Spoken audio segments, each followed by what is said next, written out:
Hey guys, welcome back.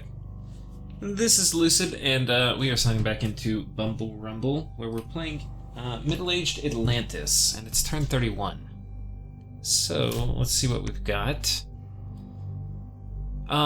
Fortunately we found some magic sites. A living sediment, I think that's a Nature 1 site, and then a poison glades, I don't know what that is. Holy shit.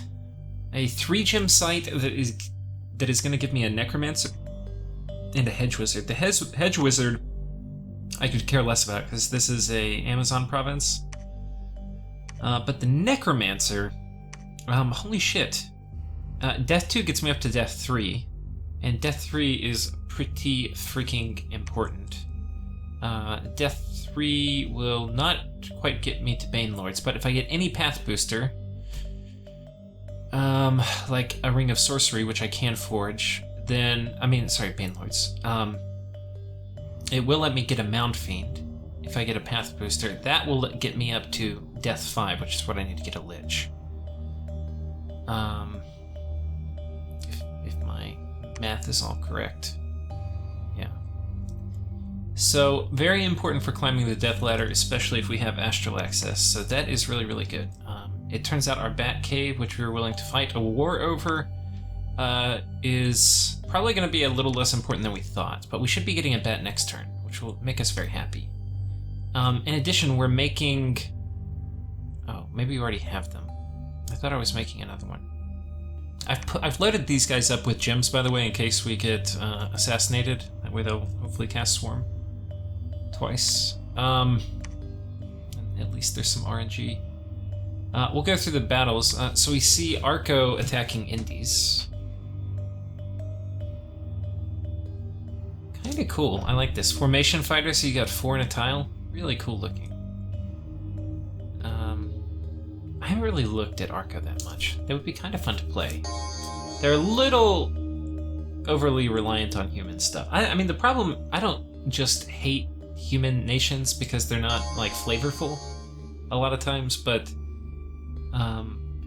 having human mages, like, it can be really good. You can have mages that do useful things, you can research really fast, but late game is so hard. You have to basically get out of the human business in late game.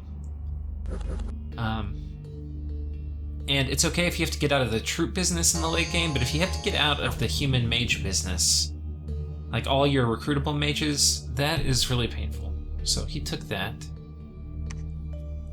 Pelagia attacks us. Okay, so he's just pinging us to see what we got. This is our little forest province, so he's again seeing what we've got there. Gonna do the perfectly sized attack to make sure he kills it. We are attacking... Oh, so I didn't really go through this drama, but basically... Oh, I did a little bit in the last episode, but I have barely kind of worked it out with Ulm where I'm going to get this province, and I'm not sure why. I knew Pangea told me there was a magic site here, that if I were going to get the spoils, you know, might as well enjoy it. We'll see what that is, but I was willing to fight a war over it again with Ulm. And I mean, I don't have much to lose is the thing. Okay. Ulm kicks me into the water, whatever. I think... And if he wanted, how would he fight me? I mean, his sacreds would be pretty good against my, not sacreds, his guardians would be pretty good against my god. So he does have the tools, but it's gonna be tough. I'll be jumping all over the place.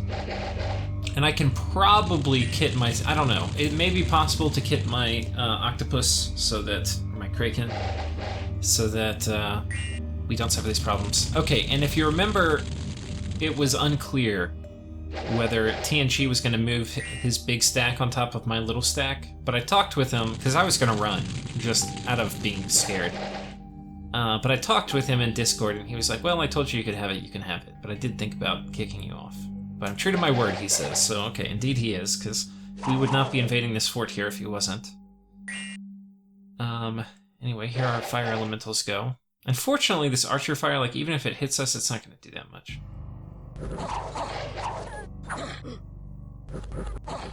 It's kind of cool because they're ethereal, they can just walk through walls and smack them. Okay. So we take this fortress, which is nice. We'll have to check it out. Let's check out the events. Hello. Palasi, the Jade Sorceress, got +1 nature magic, and a druid joined me. That's pretty awesome. Yeah, I don't know if this is related to finding that site, but I don't think so. Because this is in the same province that we found that Poison Glade site. An Earth Gnome has joined us, which is okay. Tax collection went well, and a huge gold nugget of legendary size has been found and brought to the treasury. So, in 3 months, stars are right for alterations. That actually, I don't think we can take advantage of that. I mean, in theory, we could probably finish Alt 5 in 3 months, but we don't really have anybody to cast. I mean, this guy could not. We're only 3, yeah. So, okay, we've got this. We can see that down here, Ulm had a few people on this fort and they got kicked off. So, meanwhile, we're gonna move back here on top of this fort. Well, okay, let's look what happened. So he's pinging us here. He had an army right here that I think went up here. So, for those of you watching at home, Pelagia, on one hand, is doing an extraordinary job fighting me off, and Relay. On the other hand, they are extremely strong underwater, compared to me, which, like, I'm getting by on... Like, I have to MacGyver to survive until I kill these guys. Like, especially with how many water gems he has, it's ridiculous. So, yeah. That's kind of, like, he's doing a really good job to survive, but it's a horrible matchup for me. And Relay has been getting attacked by Fascia a little bit. So he hasn't been able to devote his full attention, and every single time they've bumped, Relay has kind of gotten crushed. So, anyway, I don't think Relay has actually killed anything of Pelagius, is what I'm trying to say, except about 100 water gems that he lost in one fight. Whereas all the knights that have died, I'm pretty sure I've killed almost... Well, no, that's not true. He did have some knights that were back here raiding, and Relay did kill them. So it is impactful, because potentially those knights would be added to the army and fighting me, which would make it, of course, harder.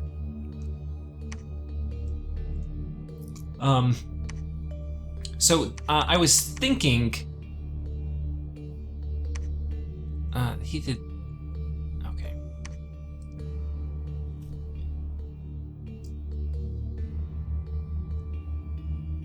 Yeah. So I can't remember. I'll have to, let's actually go back and check, because I don't want to misnarrate this. Let's check on turn 30.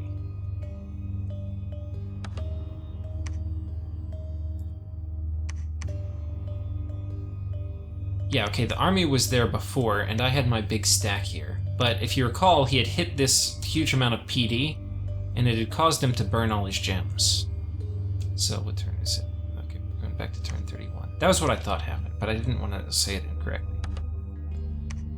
So, okay, I was thinking he might have attacked, and this group that I had here was designed to intercept his army. Right, and it was... Because I knew it wouldn't really have a ton of gems. Resist magic we had going off first. And then this guy was going to do Body Ethereal first turn, and then he's going to do, I think, Quickness second turn, and then Iron Skin, and then he retreats, and then Temper Flesh, and then Summon Earth Power, and then Astral Shield, and then he attacks. And Mr. Hands is very scary with all this stuff on him. So, anyway, yeah, what we're going to do now is something we have not done yet. And that is we are going to put Mr. Hands in with the big army. Because I've been trying to avoid letting my army die to all this water elemental spam. But a few things have happened. We have burnt through enough of his water gems, and we've killed enough of his mages that, and I think I have probably the water gem economy lead over him. And I've already done all my site searching, so my opportunity cost, like the fact that I can't site search with Voice of Tiamat, is very low. Yeah. So anyway, we are going to basically get in the water elemental game ourselves. As you can see, we have a bunch of people loaded up. I'm going to talk for a little bit about this formation, because this is pretty important. What I expect is the knights are going to run forward and hit shit. The water elementals are going to come forward and hit shit. And what I don't want to have them have, or what I want to avoid as much as possible, is I want to avoid them coming in and hitting my mage core. Right, so I don't want to lose mages. So I've got a ton of guys on guard commander. In addition to guard commander, what I also have is I have a fair number of guys that are just on the flanks, and they're going to hold an attack and then run forward. My pretender god, I have shortened his script down. He only has 3 spells now. We're not going to be doing all this stuff. We're doing the bare necessities: Iron Skin, Tipper Flesh, Summon Earth Power. Earth Power I would even skip, but I have a chest wound still, so we need that. Anyway, we're going to do that, and then we're going to get Quickness cast on us. We're also going to get Iron Will cast on us, which will save me the trouble of doing Resist Magic. And all those alone should make it where this guy just is an absolute beast. And then he is going to run forward, so it's going to be turn 2. After turn 2, these guys are going to start running forward. By the time they get here, it'll be his cue to leave, and he is going to just run forward and leave them behind, in a way. But at the same time, the knights are going to be crashing in. So they're probably going to be getting here about the same time this guy's coming off his script. What's going to be nice is that he's, instead of finishing his script, he's going to spend time killing them with Quickness, which is what I want him to do. Especially before his mages, because if he thinks I'm going to try to trap him with just my Kraken, he's going to have mages cast their shit and then on advancing cast spells. But at the beginning, they're not going to be here. Meanwhile, I'm going to crank out a ton of elementals, and so I'm not even being that efficient. Sometimes I'm doing summon water power, but like some of my other guys, basically I'm trying to do summon water elemental turn 2, but like this guy, he's going to do it turn 3. This guy, so I think everybody is basically doing it turn 2 or 3, and we've got a lot of water elementals coming out. If you look at how many gems I've got 19, 29, we'll just call it 40, 50, 60, yeah, like 70 gems. So this is my first kind of doubling down into a big fight. And I need to do this because I need to crack this fort. Once I get this fort, that'll go a long way, because right now it's giving him 3 water gems a turn. So we're gonna have a big battle here. I think, so why didn't he attack me last turn? The only reason he probably wouldn't have attacked is because we cleared out all the gems on this group. So he moved a guy down with a bunch of gems. He's restocked this army, I'm almost sure, and this turn he's probably gonna attack. The army that was up here, it moved up this way or this way, I can't remember which one. Atlantis told me. I have no idea what this army is going to do. It can go Relay told me. It can go on and attack Relay. It can go backtrack and come deal with me. I'm not really sure, but we'll find out. So that's the main thing we have for this turn. The other thing is we're moving in this squad here with Water Elemental summoning. I was really worried that Shiniyama is going to attack me, and I talked with Shiniyama, and he said he's got a boar event he's trying to get rid of. But he does own this throne. And I'm not sure which throne it is, but it's highly likely it's this one. Though it could be another one. But that is the fact this throne is here is an incentive to conquer Relay. I would really like to get all the water. I really do. I just think it will be hard. And Atlantis, no, I guess I can't kind of blitzkrieg through. I need a lot of astral guys. And then I need to spend a little time forging. Hopefully by the time this is all conquered and divvied up, I'll be ready to fight Relay. If that's what I'm going to do. I have to see how things are shaking down. Pan's falling apart. I've told Ulm I'm going to get these 2 and this one. And he can have his way with this fort and stuff. I won't mess with it.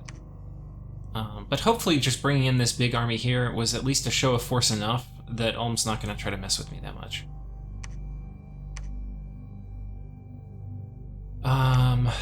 Okay, and I don't think there's much else. We're making Bracers of Protection. Bracers of Protection are going to be really nice on my Earth Thugs, which it's not going to do a ton. I have to be careful using these guys, but I can make these guys immune to physical damage, which is situationally good, but not great against Relay. So we'll have to see. But they can also do turn 1 Iron Will. which would be pretty good for resisting Mind Blast. Maybe I put good armor. I have to figure out how I'm gonna get them. But having some of those around, I'm just gonna kind of use my hammer. Is basically what it is, because I know I'll need them later. But I'm not totally sure on the kit for fighting Grillet. And it is possible we'll be friends. I am. It's gonna take like a few more turns, I think, to make any. And we have to like win. We have to obviously win a bunch of stuff. But like even if we win all the stuff, like we win this and this other army, we kill it, and he's out of water. You know, like we siege the fort. Like if everything goes right, it's still gonna be pretty dicey. Okay, so what does that leave us? Well, I think that is about all the moves. We're casting Haruspex too. I'm gonna be casting it on these little forests to make sure I get them all site searched up in nature. This guy, we should put a Thistle Mace on him and have him cast Haruspex somewhere. But we'll have to see, because that will actually mean I can do 2 fewer Haruspexes. So we'll see. That will probably be something I do later.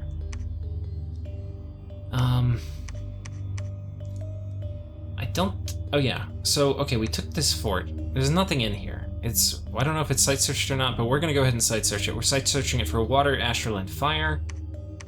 We're building a lab here too. When I have a lab, I'm probably gonna make these guys.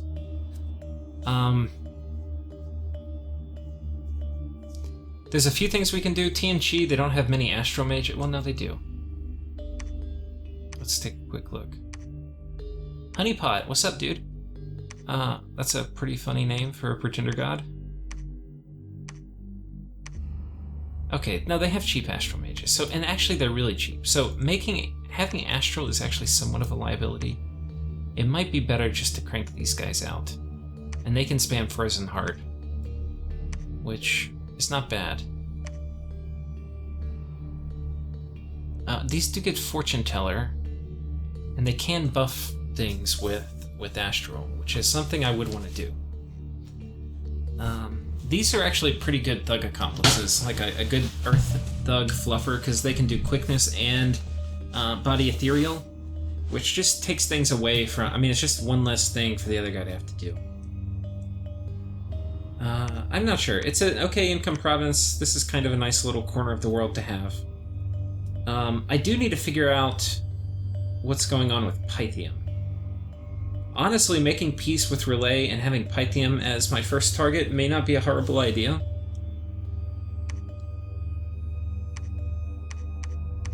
I really have to see. If I eat all of Pelagia too, I could go after Ulm. Especially if Ulm's going to be snippy about me having this. And that would also give me access to this, but it would mean I basically have to be ready to fight Yis. Fighting Ulm will mean fighting Yis. And honestly, I think that's something I can handle. I can probably make, like if we look at Yis.